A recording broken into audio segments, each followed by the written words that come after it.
Did you know that the very first Kaiser Permanente hospital was started right here in Oakland back in 1942?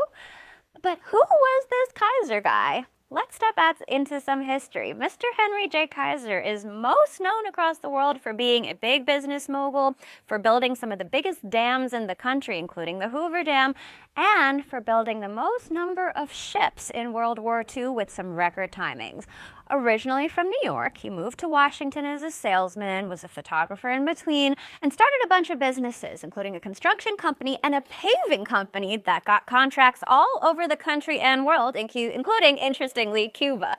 Fast forward during the war, he started building ships, not just in Washington, but really started moving to the Bay Area and set up a major shipyard in Richmond. This shipyard in Richmond was coming out with new processes that really got the fastest ships being built. I think there was one that was built in record timing, 3 or 4 days, that was used in the war effort and employed a whole lot of Oakland, Berkeley, Richmond, and East Bay residents, of course. At the time, he decided to build a hospital for the shipyard workers.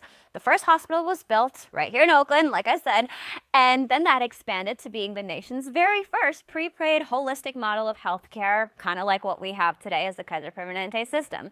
Mr. Kaiser eventually continued to set up a lot of businesses. One interesting fact about the hospital is that it was one of the first integrated hospital systems. Both shipyard workers that were white and black were treated in the very same space, which was unlike a lot of segregated hospitals at the time.